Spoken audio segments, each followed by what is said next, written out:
প্রিয় বন্ধুগণ, প্রিয় ভাই সাহেব, রাসূল করিম সাল্লাল্লাহু আলাইহি ওয়াসাল্লামের উপরে প্রথম যে ওহীটা নাজিল হয়েছিল সেই ওহীটাই হলো ইকরা, পড়ো। ওহীটা কি? ইকরা, পড়ো। নবী করিম সাল্লাল্লাহু আলাইহি ওয়াসাল্লাম তখন হেরা পাহাড়ের গুহায় ধ্যানে মগ্ন। তিনি আল্লাহ রাব্বুল আলামিনকে অন্বেষণ করছেন, আল্লাহকে খুঁজছেন। এই আসমান কে বানালো? এই জমিন কে সৃষ্টি করলো? এত সুন্দর করে পৃথিবীটাকে কে সাজালো? রাসূল করিম সাল্লাল্লাহু আলাইহি ওয়াসাল্লাম সে আল্লাহর ধ্যানে মগ্ন। আল্লাহ রাব্বুল আলামিন এমন অবস্থায় হযরত জিবরাইলকে নাজিল করলেন। রাসূলুল্লাহর কাছে এলো হযরত জিবরাইল। রাসূলুল্লাহর কাছে এলেন। পাগুলো জমিনে আর মাথাটা আসমানে লেগে আছে। বিশাল দানব আকৃতির এমন জিনিস রাসূল করিম সাল্লাল্লাহু আলাইহি ওয়াসাল্লাম ইতিপূর্বে আর কখনো দেখে নাই। হযরত জিবরাইল রাসূল করিম সাল্লাল্লাহু আলাইহি ওয়াসাল্লামকে বললেন, ইকরা, আপনি পড়ুন। নবীজি বললেন, মা আনা বিকারি, আমি তো পড়তে জানি না। হযরত জিবরাইল রাসূলুল্লাহকে আলিঙ্গন করলেন, ছেড়ে দিয়ে আবার বললেন, ইকরা, আপনি পড়ুন। নবীজি বললেন, মা আনা বিকারি, আমি পড়তে জানি না। হযরত জিবরাইল আবার রাসূলুল্লাহকে আলিঙ্গন করলেন, ছেড়ে দিলেন, আবার বললেন, ইকরা, আপনি পড়ুন। তিনবার পরে নবীজি বললেন, আমি পড়তে জানি না। হযরত জিবরাইল আবার রাসূলুল্লাহকে আলিঙ্গন করলেন। এবার চতুর্থবার হযরত জিবরাইল রাসূলুল্লাহকে ছেড়ে দিয়া পড়লেন, ইকরা বিসমি রাব্বিকাল্লাযী খালাক, খালাকাল ইনসানা মিন আলাক, ইকরা ওয়া রাব্বুকাল আকরাম আল্লাযী আল্লামা বিল কলম আল্লামাল ইনসানা মা লাম ইয়ালাম। পড়েন আল্লাহু আকবার। হযরত জিবরাইল 5টা আয়াত একসঙ্গে তিলাওয়াত করলেন। রাসূল করিম সাল্লাল্লাহু আলাইহি ওয়াসাল্লাম তিনিও জিবরাইলের সঙ্গে একসাথে 5টা আয়াত তিলাওয়াত করেছেন।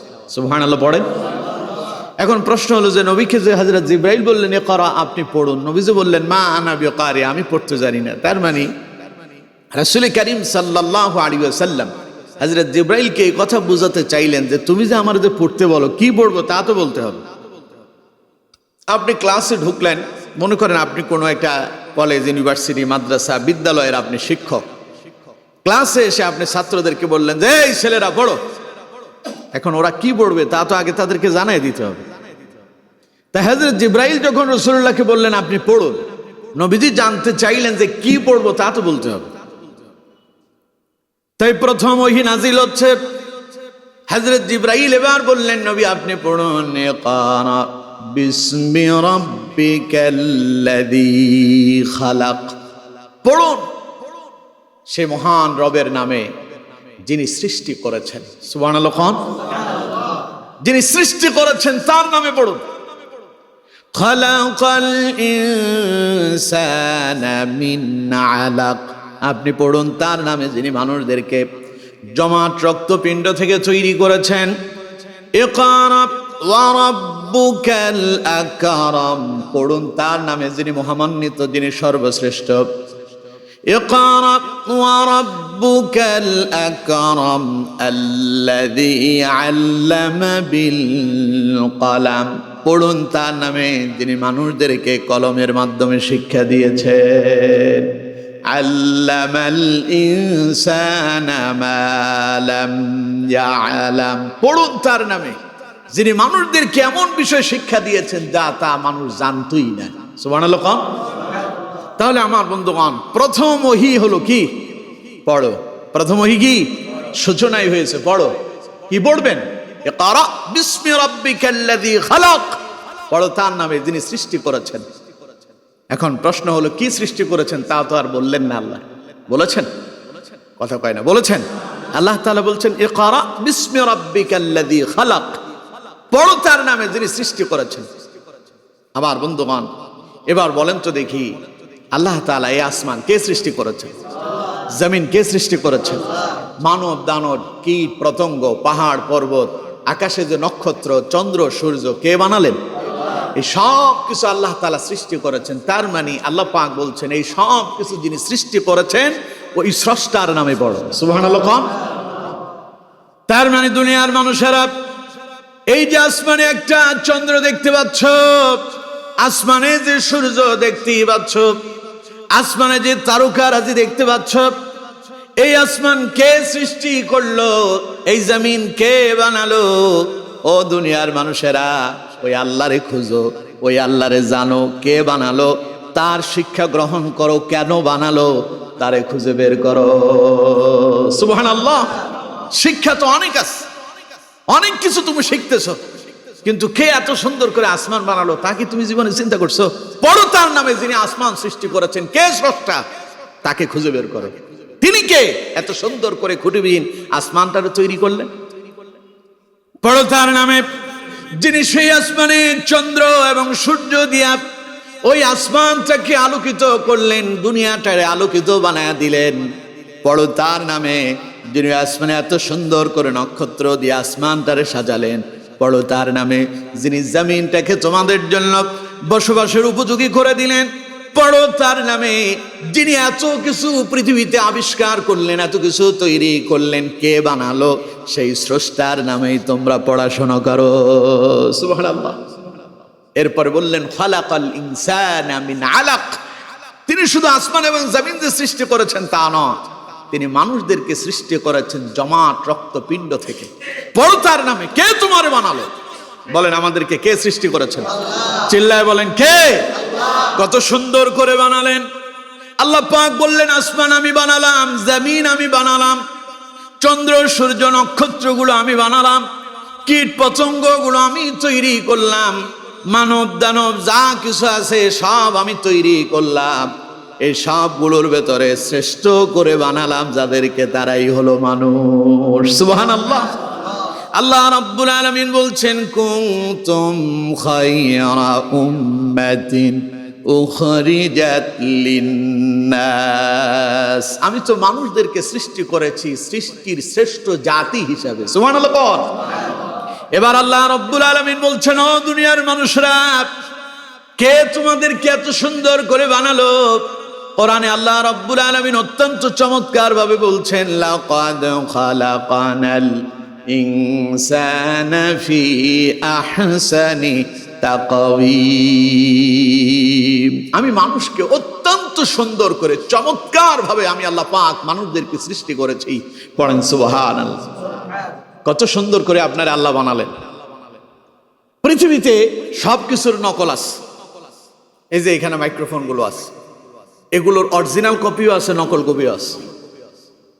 আমার হাতে যে ঘড়ি আছে এটার অরিজিনালও আছে, নকলও আছে। আমার গায়ে যে পোশাক আছে এটা অরিজিনাল ভালো কোম্পানিরটাও আছে, খারাপটাও আছে। পৃথিবীতে যা কিছু আছে সব কিছুর ডুবলি আছে, নকল আছে। কিন্তু আপনাকে যে আল্লাহ তাআলা সৃষ্টি করেছেন আপনার নকল আর আরেকটা নাই। আপনার ফটোকপি আরেকটা আছে, আপনার মতো আরেকজন আছে দেখতে, সেও আপনার মতো মানুষ। আপনার চক্ষু দুইটা তারও দুইটা, আপনার কান দুইটা তারও দুইটা, আপনার জিহ্বা একটা তারও একটা, আপনার যেমন দাঁত আছে তারও দাঁত আছে, আপনার নাক আছে তারও নাক আছে, আপনার হাত দুইটা তারও দুইটা, আপনার পা দুইটা তারও পা দুইটা, আপনার কিডনি দুইটা তারও দুইটা, আপনার মাথায় চুল আছে তারও মাথায় চুল আছে। কিন্তু আমার বন্ধুগণ সব কিছু আপনারও আছে তারও আছে, কিন্তু চেহারার দিকে তাকায় দেখেন আপনার মতো আরেকজন আপনি খুঁজে পাবেন না। আল্লাহ পাক বলছেন লাকাদ খালাকানাল ইনসানা ফি আহসানি তাকওয়িম। আল্লাহু আকবার। আমি মানুষকে সৃষ্টি করেছি অত্যন্ত চমৎকার, অত্যন্ত সৌন্দর্য দিয়া। আল্লাহ রাব্বুল আলামিন বলছেন ও দুনিয়ার মানুষেরা, এত সুন্দর করে যে তোমাদেরকে সৃষ্টি করলো, ইকরা ওয়া রাব্বুকাল আকরাম, পড়ো তার নামে, তিনি মহামান্বিত, তিনি সর্বশ্রেষ্ঠ। সুবহানাল্লাহ। এত আস্তে কইলেন সুবহানাল্লাহ। এত সুন্দর করে যে তোমার মতো আরেকটারে বানাইলো না, তোমার ডুপ্লিকেট নকল নাই। যে জিনিসের নকল আছে সেই জিনিসের আসল খোঁজা পাওয়াটা মুশকিল হয়ে যায়, ঠিক কিনা? বাজারে দেখবেন মোবাইল ফোন যেগুলো আছে এগুলোর যে ডিসপ্লে আছে, এটার অরিজিনাল যেমন ডুপ্লিটাও তেমন। আপনি অরিজিনালটা খুঁজে পাওয়া আপনার জন্য কঠিন হবে, কারণ আপনি অরিজিনাল চেনেন না। বাজারে যায় আপনার মোবাইলের ডিসপ্লে নষ্ট হয়েছে, আপনি যাই বলেন ভাই আমার একখান মোবাইলের ডিসপ্লে লাগাই দেন অরিজিনালটা, ও যদি ডুপ্লিটা লাগাই দেয়, ফটোকপি যেটা, ও যদি ওইটা লাগাই দেয়, আপনি বুঝতেই পারবেন না, কারণ আপনি তো চেনেন না। এই জন্য আল্লাহ তাআলা আপনাকে সৃষ্টি করেছেন, আপনার ডুপ্লি তৈরি করেন নাই, আপনার ফটোকপি নাই, আপনার মতো এরকম আরেকজন হবে না, কেউ চাইলেও তা সম্ভব করতে পারবে না, আপনার মতো আরেকজন বানাইতে পারবে সম্ভব কি? আল্লাহ বলছেন ইকরা ওয়া রাব্বুকাল আকরাম, পড়ো তার নামে, তিনি মহামান্বিত, তিনি সর্বশ্রেষ্ঠ, তিনি সর্বোৎকৃষ্ট, তার নামেই তোমরা তিলাওয়াত করো, পড়েন সুবহানাল্লাহ। তাহলে আমার বন্ধুগণ, এই প্রথম শব্দটাই, প্রথম ওহীটাই হলো পড়া। প্রথম ওহীটা কি? পড়া। কি পড়বেন? এবার আল্লাহ রাব্বুল আলামিন বলছেন আল্লাযী আল্লামা বিল কলম, পড়ো তার নামে যিনি কলমের সাহায্যে তোমাদেরকে শিক্ষা দিয়েছেন। সে কলমের মাধ্যমে কি শিক্ষা দেওয়া হয়েছে জানেন? আল্লাহ রাব্বুল আলামিন লৌহে মাহফুজের ভেতরে দুনিয়ায় যে কোরআন আমরা পেয়েছি, এটার অরিজিনাল কপি যেটা, সেটা আল্লাহ রাব্বুল আলামিন লৌহে মাহফুজ রেখে দিয়েছেন। সেখান থেকে একটু একটু করে বিশ্বনবী মুহাম্মদুর রাসূলুল্লাহ সাল্লাল্লাহু আলাইহি ওয়াসাল্লামের 23 বছরের নবুয়তের জীবনীতে যখন যা প্রয়োজন হয়েছে অল্প অল্প করে তার নবীর উপরে নাজিল করলেন। গোটা কোরআনটা রাসূলুল্লাহর কাছে আসতে সময় লাগলো 23 বছর। কত বছর? আর এটার মূল কপি কোথায়? কথা কয় না, লাউহে মাহফুজে। এটার মূল কপি কোথায়? কোরআন থেকে শুনুন, আল্লাহ রাব্বুল আলামিন বলছেন বাল হুয়া কুরআনুম মাজিদুম ফি লাউহিম মাহফুজ। আল্লাহু আকবার।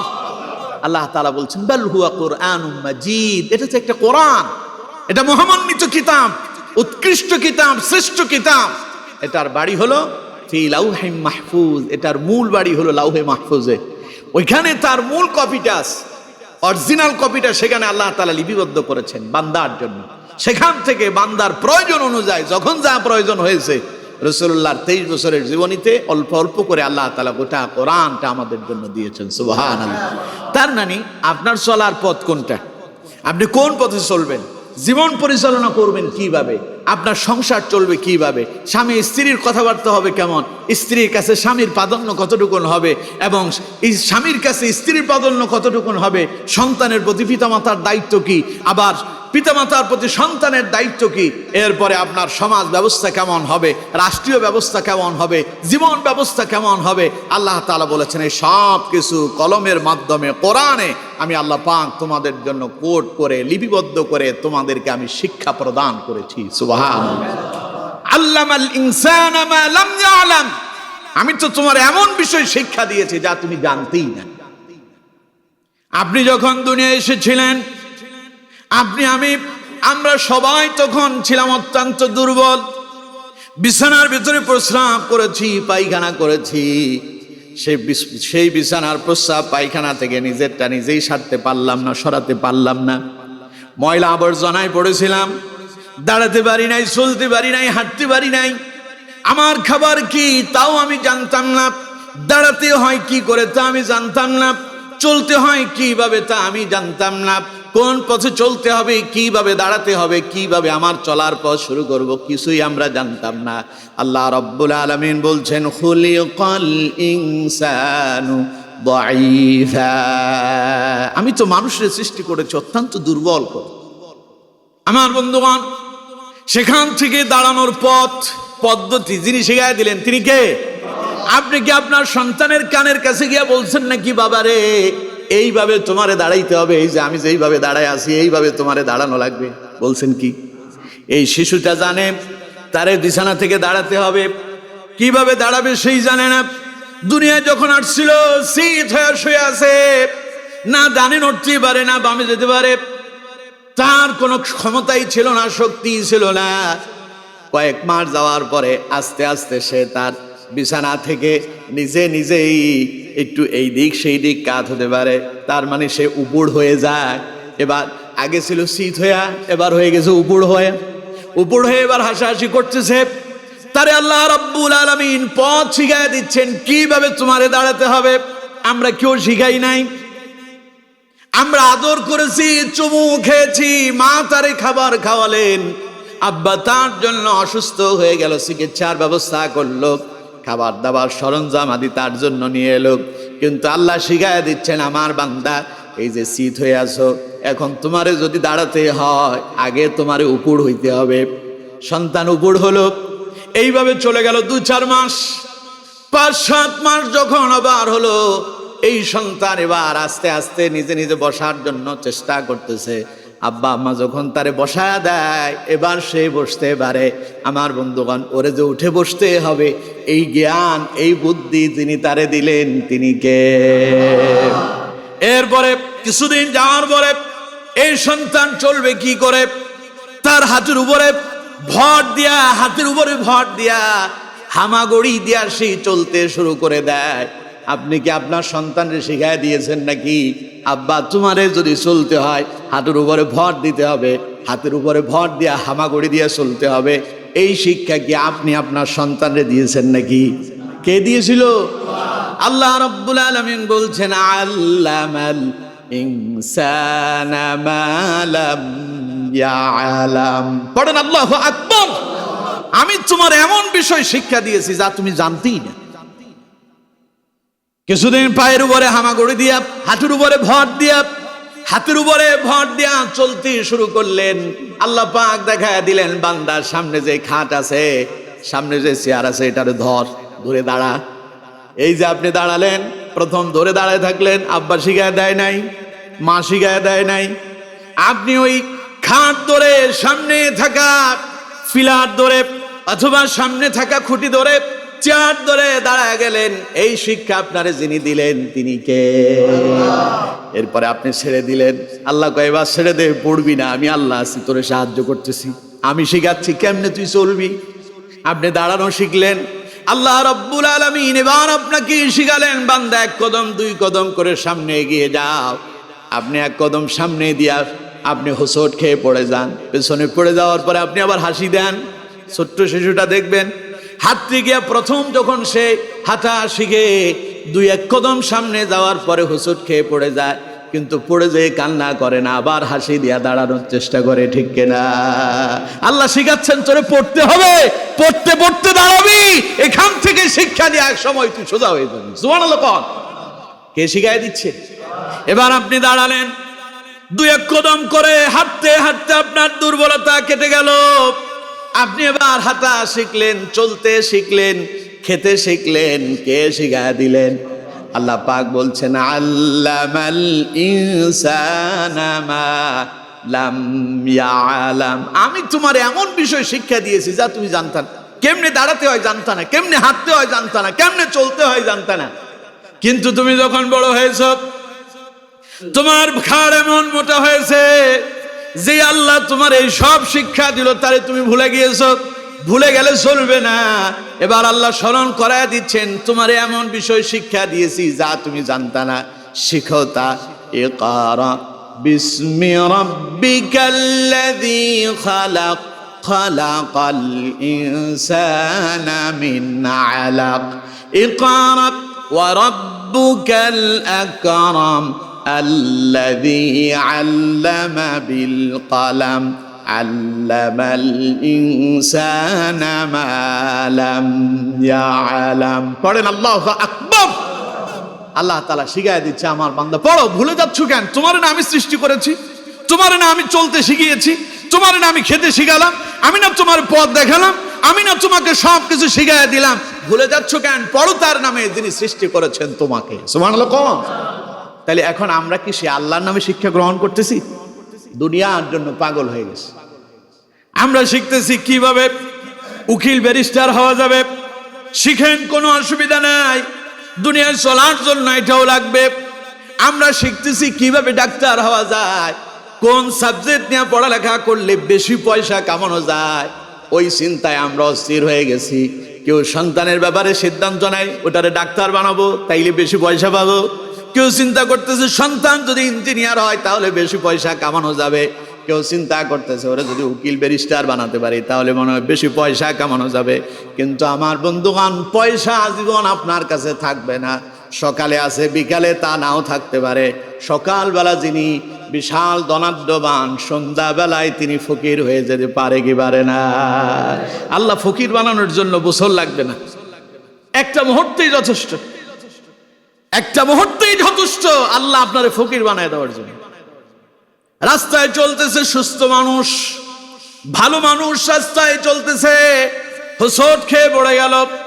ডাক্তারের কাছে নিয়ে যাওয়ার পরে ডাক্তার বলল তার প্যারালাইজড হয়ে গেছে, ডান পা চলে গেল, ডান হাত চলে গেল। হসপিটালে দৌড়াতে শুরু করলেন। ডাক্তার বলল এই টেস্ট সেই টেস্ট, ব্যাংকে জমা আছে আপনার 5 লাখ টাকা। শুধু টেস্ট করতে করতে একদিনেই সব শেষ হয়ে গেল। তার মানে আপনি 5 লক্ষ টাকার মালিক ছিলেন, সকালবেলা সন্ধ্যার আগেই তা অ্যাকাউন্ট থেকে খালি হয়ে গেল। যিনি করে দিতে পারেন তিনি কে? এই ক্ষমতা আল্লাহর আছে না নাই? সুতরাং বন্ধুগণ আমার, দুনিয়ার এই অর্থ সম্পদের পেছনে দৌড়াতে গিয়া যে আল্লাহ আপনাকে দাঁড়ানো শিখালেন, যে আল্লাহ আপনাকে পথ চলা শিখালেন, যে আল্লাহ আপনাকে চলার পদ্ধতি শিখা দিলেন, সেই আল্লাহরে ভুলে যাবেন। আল্লাহ পাক বললেন তা চলবে না। তাই ইসলামের প্রথম ওহী, রাসূলুল্লাহর কাছে নবুয়তের প্রথম ওহী এলো, ইকরা বিসমি রাব্বিকাল্লাযী খালাক। পড়ো সেই রবের নামে যিনি সৃষ্টি করেছেন। সুবহানাল্লাহ। এবার রাসূল করিম সাল্লাল্লাহু আলাইহি ওয়াসাল্লাম বলছেন, ও দুনিয়ার মানুষেরা, আল্লাহ আমার কাছে প্রথম যে ওহী নাজিল করলো শিক্ষা করার জন্য, সেই ওহীটা শিক্ষা গ্রহণ করা তোমাদের জন্য আল্লাহ পাক অপরিহার্য করে দিয়েছেন। তালাবুল ইলমি ফারিদাতুন আলা কুল্লি মুসলিম। পড়েন আল্লাহু আকবার। প্রত্যেক মুসলমান, নর হোক আর নারী হোক, পুরুষ হোক অথবা নারী হোক, সকলের জন্য দ্বীনের শিক্ষা গ্রহণ করা, দ্বীনে ইলম বলা হয়েছে। তালাবুল ইলমি ফারিদাতুন আলা কুল্লি মুসলিম। এটা দ্বীন মানে দুনিয়ার ইলম না, এটা হলো ধর্মীয় ইলম। কোন ইলম? ধর্মীয় ইলম, দ্বীনের জ্ঞান, ইসলামের জ্ঞান শিক্ষা গ্রহণ করা তোমাদের প্রত্যেকের জন্য নফল না ফরজ? সবাই বলেন নফল না ফরজ? এখন কিভাবে ওযু করতে হয় তা তো শিখেন নাই। আপনার কাছে রোগী আসলে কিভাবে প্রেসক্রিপশন লিখে দিয়া 2-4-10টা টেস্ট দিয়া আপনার অ্যাকাউন্টে কিছু অতিরিক্ত টাকা জমা করবেন, সেটা ঠিকই শিখছেন। সরকারি কর্মকর্তা, আপনি ফাইলে সিগনেচার করলে আপনার ফাইলের ওই সিগনেচারের জন্য আপনি সিগনেচার চার্জ গ্রহণ করেন। ওইটা হলো সিগনেচার মানি। কি মানি? সিগনেচার মানি। উনি যে স্বাক্ষর করবে, স্বাক্ষরের জন্য তার পয়সা দিতে হবে। ওইটা কেমনে আদায় করতে হবে তা ঠিকই শিখেছে। আপনার একজন অপরাধী, সে অপরাধ করে ধরা পড়ছে, জেলখানায় বন্দী হয়েছে, তার এই মামলা কিভাবে লড়ে, সে যদি অপরাধী হয়, এই অপরাধীকে কিভাবে অপরাধ থেকে মুক্ত করে তাকে জেল থেকে জামিন নিয়ে বের করতে হবে তা শিখেছে। কিন্তু আপনার আব্বা যখন মরল, বাবারে কি করে গোসল দিতে হবে, এখানে উপস্থিত যত জনতা আছেন আমি হলফ করে বলতে পারি, একজন মৃত মানুষ মৃত্যুর পরে কিভাবে তার গোসল দিতে হবে আমি বলতে পারি, একজনও জানে কিনা তার সন্দেহ আছে। একজন জানে কিনা সন্দেহ আছে। একজন বলেন যে হুজুর আমি সব জানি। বলেন কিভাবে কাপড় পরাতে হবে, একজন মানুষ মরলে, আপনার বাপ মরলে কিভাবে তারে কাপড়ের কাপড় পরাইতে হবে জিজ্ঞাসা করলে বলতে পারবেন না। জানেন না, জ্ঞান শিখছেন কি? কি শিখেছেন?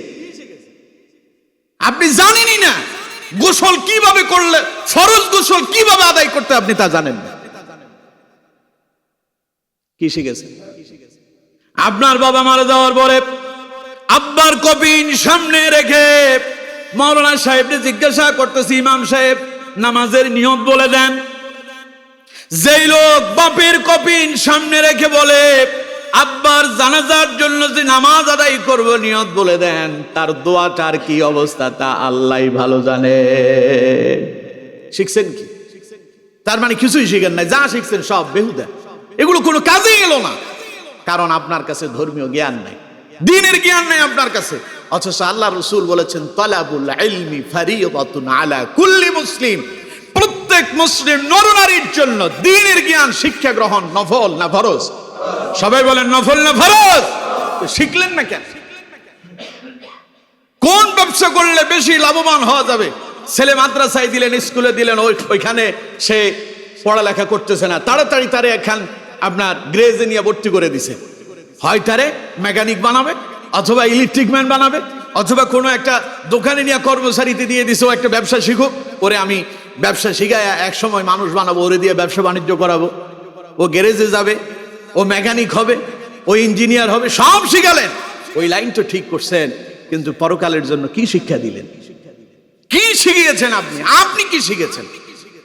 ইন্না লিল্লাহি ওয়া ইন্না ইলাইহি রাজিউন। আমাদের অবস্থা খুবই ভয়ানক, খুবই ভয়ানক। সূরা ফাতিহা শুদ্ধ করে বলতে পারবে এরকম সংখ্যা আমাদের এখানে খুবই কম, নগণ্য। কথাগুলো বাস্তব না অবাস্তব? কি শিখেছেন আপনি? শিখেন নাই, কিছুই শিখেন নাই। আপনার কাছে যদি সেই জ্ঞান থাকতো, আপনার এখানে ইমামতি করার জন্য আমাকে সেখান থেকে আসা লাগতো না। আপনার এখানকার লোকে আপনার এখানে ইমামতি করার যোগ্য ছিল, কিন্তু শিখেন নাই। সেই শিক্ষা আমরা গ্রহণ করি না, আমরা করছি না। কেন করছি না? কারণ আমরা চিন্তা করতেছি আমার দুনিয়ারটা লাগবে। আমার বন্ধুগণ, আমি আগেই বলেছি আপনার সন্তান ডাক্তার হবে, আমাদের ডাক্তার লাগবে, নাইলে আমরা অসুস্থ হইলে আমরা চিকিৎসা নেব কোত্থেকে? আমাদের ইঞ্জিনিয়ার লাগবে। ইঞ্জিনিয়ার যদি না থাকে আমরা এই গাড়ি বাড়ি এগুলো কিভাবে তৈরি করব? আমাদের লয়ার লাগবে, উকিল ব্যারিস্টার লাগবে। আপনার নামে মিথ্যা মামলা হলে সেই মামলা থেকে খালাসের জন্য আপনার পক্ষে একজন লয়ার দাঁড় করাতে হবে, লাগবে। কিন্তু এই সবগুলো কোরআনে কিন্তু আছে, সবই আছে, একটা কথাও বাদ নাই।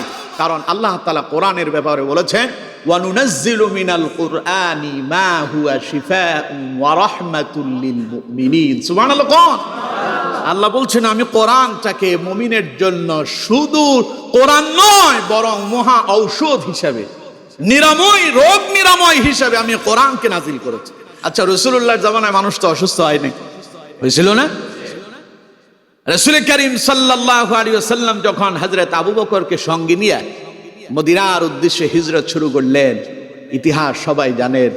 রাসূলুল্লাহ যখন হযরত আবু বকরকে নিয়ে গুহার ভেতরে ঢুকলেন, গুহায় ঢোকার আগেই হযরত আবু বকর রাদিয়াল্লাহু তাআলা আনহু তিনি সেই গুহার ভেতরে আগে ঢুকলেন। হুজুর, আমি একটু দেখি গুহাটার নিরাপত্তা আছে কিনা। তিনি গুহার ভেতরে ঢুকলেন, যতগুলো ছিদ্র ছিল সবগুলো কাপড় দিয়ে বন্ধ করলেন, কিন্তু একটা ছিদ্র তিনি বন্ধ করতে পারলেন না, কারণ তার কাছে আর পর্যাপ্ত কাপড় ছিল না। তখন হযরত আবু বকর সিদ্দিক রাদিয়াল্লাহু তাআলা আনহু নিজের পা দিয়ে সেটাকে চেপে ধরেছেন। আমার বন্ধুগণ, রাসূল করিম সাল্লাল্লাহু আলাইহি ওয়াসাল্লামকে আবু বকর বললেন, ইয়া রাসূলুল্লাহ, গুহা আমি পরিষ্কার করেছি, আসুন আপনি ভেতরে। নবীজি ভেতরে ঢুকলেন। হযরত আবু বকর রাসূলুল্লাহকে নিয়ে বসে আছেন। নবীজি হযরত আবু বকরের পায়ের উপরে রাসূলুল্লাহ মাথাটা রাখলেন। খুবই ক্লান্ত দুইজন, কিন্তু হযরত আবু বকরের চোখ দিয়ে পানি গড়ায় গড়ায় পড়তেছে। আবু বকরের দাড়ি ভিজে পানি টপ টপ করে পড়তেছে রাসূলুল্লাহর শরীর মোবারকে। নবীজি জিজ্ঞাসা করলেন, আবু বকর কাঁদো কেন? কেন কাঁদতেছো? ঘটনা কি আবু বকর? হযরত আবু বকরকে নবীজি বললেন, ঘর বাড়ি ছেড়ে হিজরত করতেছো, মদিনায় যাচ্ছ বলে নিজের জন্মভূমির জন্য বুঝি খুব মায়া হচ্ছে। হযরত আবু বকর বললেন, ইয়া রাসূলুল্লাহ, আল্লাহর কসম করে বলছি জন্মভূমির জন্য কোনো মায়া হয় না। তো কাঁদতেছো কেন? ইয়া রাসূলুল্লাহ, গুহার ভেতরে যতগুলো ছিদ্র ছিল সবগুলো ছিদ্র আমি বন্ধ করেছি, কিন্তু একটা ছিদ্র আমি বন্ধ করতে পারি নাই। আমি আমার পা দিয়ে চেপে ধরেছিলাম, ভেতর থেকে মনে হয় যেন কোনো বিষাক্ত পানি আমাকে কামড় দিয়েছে, যন্ত্রণায় আমি বাঁচি না। নবীজি বললেন, আবু বকর দেখি তো কোন জায়গায়। হযরত আবু বকর রাসূলুল্লাহকে দেখালেন। নবীজি তার পবিত্র মুখ থেকে পবিত্র একটু থুতু লাগায়া দিলেন। মুহূর্তের ভেতরে বিষক্রিয়া নষ্ট, হযরত আবু বকর সুস্থ হয়ে গেলেন। বুখারীর বর্ণনায় এসেছে, হযরত আবু সাঈদ খুদরি রাদিয়াল্লাহু তাআলা আনহু একটি হাদিস বর্ণনা করছেন, আমরা একদল রাসূলুল্লাহর সাহাবী কোন এক জায়গায় সফরে যাচ্ছিলাম। যাওয়ার পথে মরুভূমিতে আমরা এক জায়গায় বিশ্রাম করছিলাম। এমন সময় সেই এলাকার একটা মেয়ে দৌড়ায় আসলো আর বলল, তোমাদের এখানে ঝাড়ফুঁক করতে পারে এমন কোন লোক আছে নাকি? আমাদের গোত্রের নেতাকে সাপে কামড় দিয়েছে, এলাকার লোকজন সব বাইরে গিয়েছে, কেউ পারবে নাকি তার সুস্থ করার জন্য, ঝাড়ফুঁক করার জন্য? একজন সাহাবী বলল, চলো আমাকে নিয়ে চলো। সাহাবী সেখানে গেলেন, কি পড়ে যেন ফু দিল, মুহূর্তের ভেতরে সে সুস্থ হয়ে গেল। সাপে কামড় দেওয়া মানুষ বিষ কিয়ায় যে মরে যাচ্ছিল, মুহূর্তের ভেতরে সে সুস্থ হয়ে গেল। সেই তো গোত্রের নেতা, সেই তো সেই এলাকার নেতা, জনপ্রতিনিধি, তাই সেই তাকে খুশি হয়ে 30টা ছাগল দিল। এক বর্ণনা এসেছে, বুখারীর বর্ণনা এসেছে 30টা ছাগল দিয়েছে। মুসলিমের বর্ণনা এলো এক পাল ছাগল দিয়ে দিল, সাথে কিছু পানীয় দিল, খাবারও দিল। সাহাবী তার সঙ্গে নিয়ে অন্য সাহাবীর সঙ্গে মিলিত হলেন। অন্য সাহাবীরা জিজ্ঞাসা করলে, এগুলো পেলে কই? কয় যে আমি যে গোত্রের নেতারে ফু দিলাম, ও সুস্থ হয়েছে তাই এগুলো দিয়েছে। কি পড়ে ফু দিয়েছ? উনি বললেন, ফাতিহাতুল কিতাব, কিতাবের সেই সূরা, সূরা ফাতিহা, কোরআনের সেই সূরা, সূরা ফাতিহা পড়ে তারে ফু দিলাম। সাহাবীরা বলল, তুমি যে তারে কোরআন পড়ে ফু দিয়া সেখান থেকে তুমি হাদিয়া গ্রহণ করছো, কোরআন বিক্রি হয়েছে, আমরা এটা খাবো না যতক্ষণ পর্যন্ত রাসূলুল্লাহ এটার সমাধান করবে না। এগুলো নিয়ে যাওয়া হলো রাসূলুল্লাহর কাছে। নবীজি সাহাবীকে জিজ্ঞাসা করলেন, আমার সাহাবী ঘটনা কি, কি পড়ে ফু দিয়েছ? সাহাবী বললেন, ইয়া রাসূলুল্লাহ, আমি তো তেমন কিছু পারি না, আমি ফাতিহাতুল কিতাব অথবা ফাতিহাতুল কোরআন, কোরআনের ফাতিহা নামক সূরা দিয়া তারে আমি ফু দিলাম। নবী করিম সাল্লাল্লাহু আলাইহি ওয়াসাল্লাম বললেন, আমার সাহাবীরে, এটা যে সূরাতুশ শিফা, এটা যে রোগ নিরাময়কারী সূরা, এটা তুমি জানলে কি করে? পড়েন সুবহানাল্লাহ। কি কি পেয়েছো? কয় যে হুজুর এই ছাগলগুলো হাদিয়া পাইছি। রাসূলুল্লাহ বললেন যে ঠিক আছে, সেখান থেকে তোমরাও ভাগযোগ করে নাও, যদি এরপরে কিছু থাকে আমারও দিও। সুবহানাল্লাহ। কম তাহলে চিকিৎসা করে, কোরআন দিয়ে চিকিৎসা করলেও সেখান থেকে হাদিয়া নেওয়া জায়েজ আছে না নাই? খালি ডাক্তাররা 500 টাকা, 1000 টাকা, 2000 টাকা ফি নিলে কোনো অসুবিধা নাই।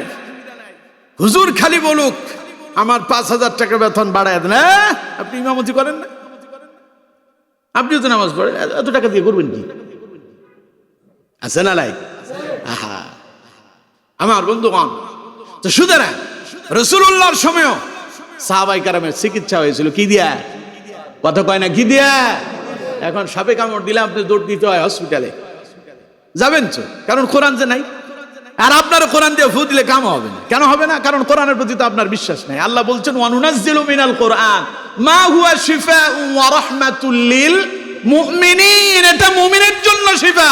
মুমিন হলো সেই ব্যক্তি যার অন্তরের বিশ্বাস থাকবে আল্লাহর উপরে। আপনি তো কোরআনকে বিশ্বাসই করেন না, এই জন্য কিয়ামত পর্যন্ত আপনার ফু দিলে কাম হবে না। কথা বুঝতে পারতেছেন? আপনার তো কোরআনের প্রতি সেই বিশ্বাসই নাই। আপনি কোরআনের মানেন খালি মসজিদে, এখান থেকে বের হওয়ার পরে কোরআনের প্রতি আপনার আর বিশ্বাস আস্থা নাই। এজন্য আপনার দিয়ে এটা দিয়ে কামও হয় না, আপনি এটা থেকে উপকারও পান না। এজন্য ডাক্তারের পেছনে ঘুরতে ঘুরতে আপনি হয়রান হয়ে যান। সব শেষ হওয়ার পর আবার ইমামের কাছে ফিরে এসে কয়, হুজুর বহু ডাক্তার দেখেছি, কাম হয় না, একটু আল্লাহর কান্ত দেখি, আমার জন্য একটু দোয়া করেন তো দেখি। দোয়া করছে, কয় হুজুর আমার তো একেবারে, আমি তো প্যারালাইজড হয়ে গিয়েছিলাম, আপনি দোয়া করছেন আর ভালো হয়ে গেছে। আচ্ছা কন তো, যে হুজুর যে দোয়া করলো, হুজুর কি নতুন কোন মন্ত্র পড়ে দোয়া করছিল? কোনটা দিয়া?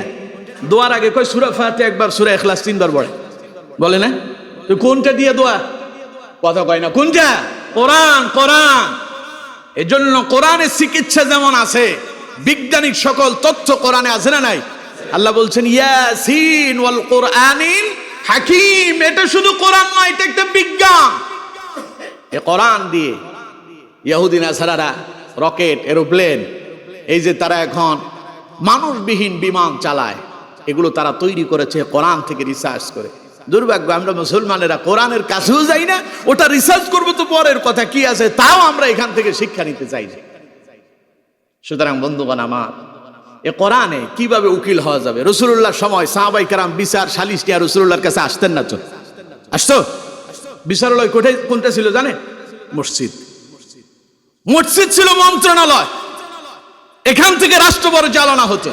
এটা ছিল বঙ্গভবন, এটা ছিল গণভবন, এটাই ছিল সংসদ ভবন, এটাই ছিল বিচারালয়। সুবহানাল্লাহ। কোন এখন মসজিদে যদি বিচার করে বলবে যে হ্যাঁ মসজিদ হচ্ছে বিচারের জায়গা। এখন যদি মসজিদ থেকে যদি বলা হয় রাষ্ট্র এইভাবে মসজিদের রাজনীতি বানায় ফেলছে, অথচ রসুল এখান থেকে সূচনা করছে।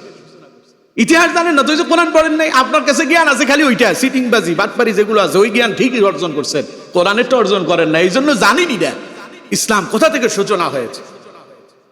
আচ্ছা, মসজিদে বসে মানুষ মিথ্যা কথা বলে, মিথ্যা কথা বলতে দুঃসাহস দেখায়, তো এখানে যদি বিচার হয়, একজন মানুষ মিথ্যা কথা বলার আগে 100 বার চিন্তা করবে আল্লাহর ঘরে বসে কেমনি মিথ্যা কথা বলে। চিন্তা করতেছেন? এখানে গান বাজনা হয়, অশ্লীল কথা হয়, এখানে আইসা মানুষজন যখন অন্যায় অপরাধ করে কয় যে চল মসজিদে ঢুইকা বলবি তুই, দুইজন মিলে একসাথে আসে মসজিদের ভেতরে শপথ করে বলবে, ভয় অপরাধী কয় না আমি মসজিদে যেতে পারবো না। কেন যাবে না? ও জানে এটা আল্লাহর ঘর, পবিত্র ঘর, এখানে যে মিথ্যা কথা বলা যাবে না। কথা বুঝতেছেন? এই জন্য এ কোরআন থেকে যদি সঠিক শিক্ষা গ্রহণ করতেন, এখানে উকিলগিরি কেমনে করতে হয়, এখানে বিচারগিরি কেমনে করতে হবে, সব কথা আল্লাহর কোরআনে আছে। এজন্য প্রিয় বন্ধুগণ আমার, শিক্ষা নিতে হবে ওই শিক্ষা, যেই শিক্ষা নেওয়ার জন্য আল্লাহ তার রাসূলকে প্রথম ওহী দিলেন, ইকরা বিসমি রাব্বিকাল্লাযী খালাক। শিখতে হবে কার? শিক্ষা গ্রহণ করতে হবে কারটা? ওটাতে দুনিয়াও আছে আখিরাতও আছে। এই দেশের মাওলানা সাহেবরা, আলেমরা তো ব্যবসা বাণিজ্য করে না, হুজুরদের ব্যবসা বাণিজ্য নাই। আপনাদের মুয়াজ্জিন সাহেব তো এখানে ছোট্ট একখান ব্যবসা করে, করতেছে না? আমাদেরও ছোটখাটো ব্যবসা বাণিজ্য আছে, মাওলানা সাহেবরা ব্যবসা বাণিজ্য করে। তো এখন তারা কি ব্যবসা বাণিজ্য যে করে, ব্যবসার কথা কোরআনে নাই। ওয়া আহাল্লাল্লাহুল বাইআ ওয়া হাররামার রিবা। আল্লাহ বলছে ব্যবসা আমি তোমাদের জন্য হালাল করে দিয়েছি, তবে ব্যবসার সাথে আবার সুদকে হারাম করছি, খবরদার ওইখানে যাইও না। পদ্ধতি কে শিখাইয়া দিচ্ছে?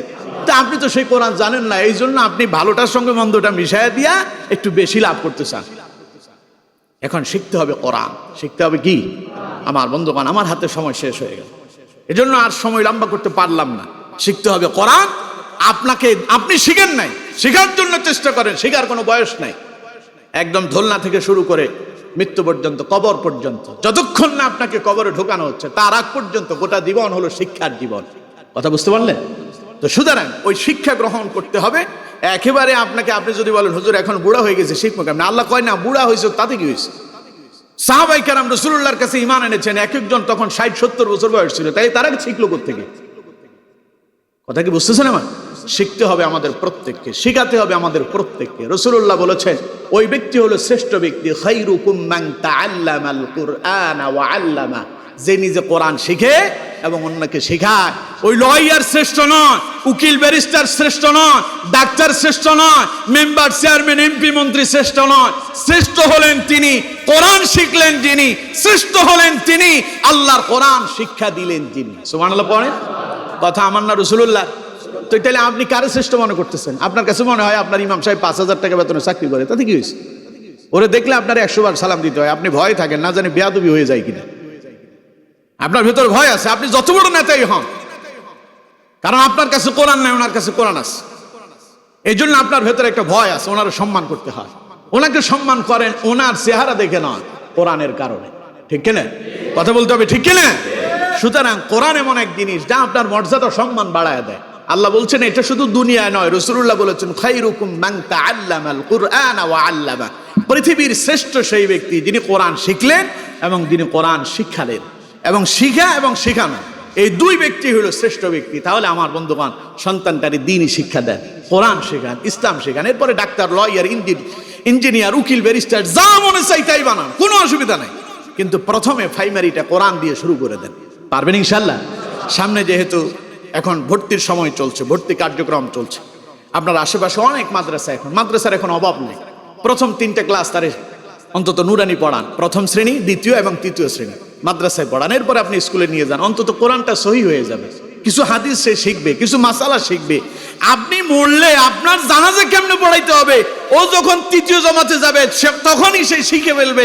আপনি মরলে আপনি বাপ জানাজা কেমনে পড়াইতে হয় দেখবেন, সে বলে দেবে, কিন্তু আপনি জানেন না। আপনার মরার পরে হুজুরের কাছে এসে দাঁড়িয়ে থাকতে, হুজুর আমার আব্বারে গোসল দেন। কে?